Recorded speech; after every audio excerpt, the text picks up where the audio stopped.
গর্ভবতী স্ত্রীর চিকিৎসা ব্যয় মেটাতে বন্ধুকে হত্যার পর তার ভ্যান চুরি করে মরদেহ পানিতে ভাসিয়ে দেওয়ার ঘটনায় রাজশাহীতে 2 জনকে গ্রেফতার করা হয়েছে। সকালে রাজশাহীর কার্যালয়ে সংবাদ সম্মেলনে এ তথ্য জানায় র্যাব 5। এ সময় অধিনায়ক লেফটেন্যান্ট কর্নেল মোহাম্মদ মাসুদ পারভেজ জানান, নিহত ভ্যান চালক জিহাদ, আসামি সাগর প্রামাণিক ও সুলতান প্রামাণিক ছিলেন বন্ধু।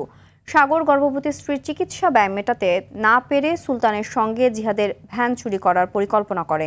পরে 30 জুলাই সিংড়ায় জিহাদকে শ্বাসরোধে হত্যার পর মরদেহ চলন বিলের পানিতে ফেলে দেওয়া হয়। পরদিন তার মরদেহ উদ্ধার করা হয় এবং সিংড়ার সাগর ও সুলতানকে আটক করা হয়।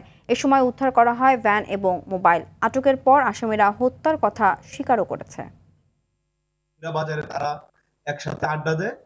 পরবর্তীতে এই ভ্যান চালককে ঘুরতে নেওয়ার জন্য চলনবিল এলাকার দিকে যায়। তাকে প্রথমে অজ্ঞান করে, পরবর্তীতে তারা ভ্যানের টিউব দিয়ে গলা পেঁচিয়ে তাকে হত্যা করে রাস্তার পাশে বন্যার পানিতে ফেলে যায় এবং ভ্যান নিয়ে যায়। যারা এই ধরনের জঘন্য এবং নিকৃষ্ট কাজ করছেন তাদের জন্য সতর্কবার্তা, আপনাদেরকে আমরা আইনের আওতায় নিয়ে আসবো।